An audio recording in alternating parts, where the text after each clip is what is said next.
There must be some underlying urgency motivating that. They must think that the ends justify the means in some Well, sense. of And course, it's politics. but what's amazing is that they are, and certainly on the topic of Islamism, functioning as de facto apologists for theocracy. Sure.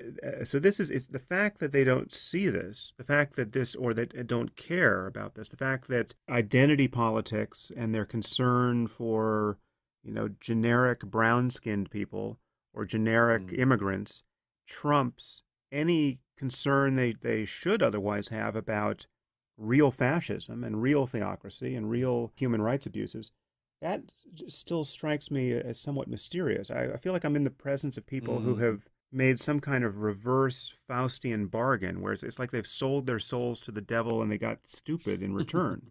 I mean, so Yeah. just before the atrocities in Paris, the previous news story was the students at Yale, where we just saw these students, Mm. and their shrieking narcissism. I mean, these Mm. are among the most privileged kids in human history, and they Yeah. became moral and psychological invalids in response to a polite email about Halloween costumes. Yeah. So something Well, is very strange on the left right now. well, What the hell is going could I on? could I give one explanation of what it is? Another another conservative who I'm sure would make you tingle with slight fear, as it Hmm. were, if I mentioned his name. But an American conservative who used to be on the left and moved very much to the right, David Horowitz. Mm. Um, he said some years ago something very interesting uh, about 1968. Now, I mean, we might have all sorts of issues about this, but he said something to me I think is far more true today, which is that the surprising thing is not that young people would rebel. Young people always rebel. This is something that young people do. The surprising thing is, why did the adults give in? Now, I think this is far more relevant to today rather than 1968. The amazing question which hovers over Yale University is, why do the adults sit and take it and the kids can run rampage? What's happened to, and this is the really large problem which Islamists and other terrible people are simply taking advantage of.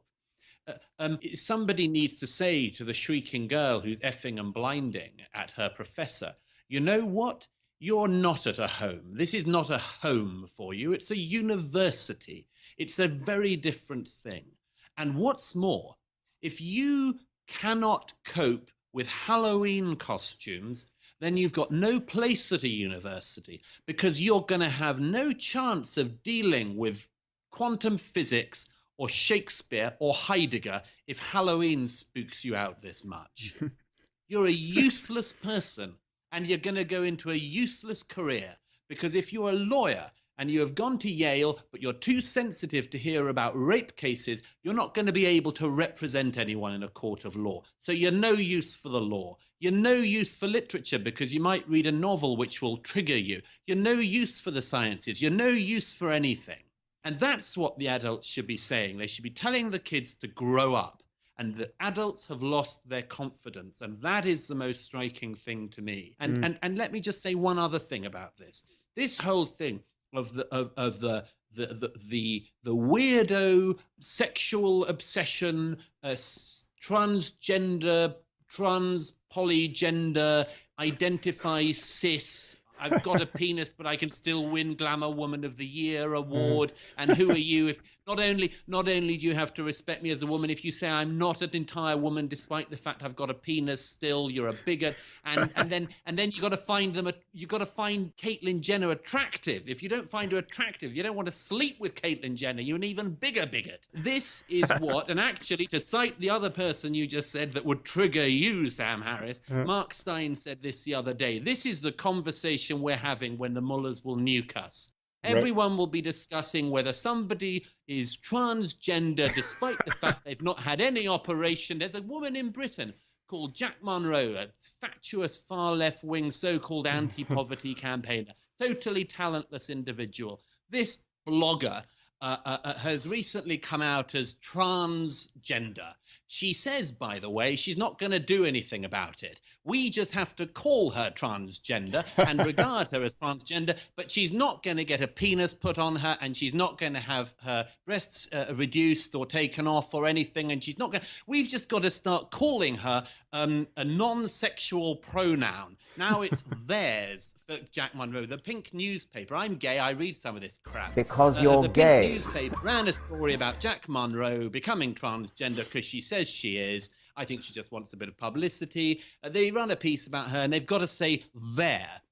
Jack Monroe wrote a piece on their blog saying that when they was younger, I mean, it's an assault on the language apart from anything else. Anyone who cares about our delicate and beautiful language should turn away now.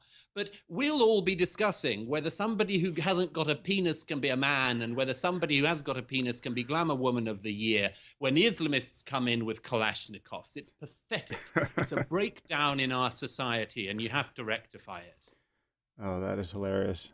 Well, for those who may just be introduced to you again for the first time in this podcast, there you have a taste of the kind of ire that Douglas is able to summon in the midst of a debate. And that's a gear, unfortunately, which I don't have and wish I did. I think perhaps that part of my brain was damaged by too much meditation. But it is bad for you. Yeah. It is bad for you. Well, it's certainly bad for this. And you have this gear, and Hitch obviously had it, and it is incredibly useful. So keep that well oiled.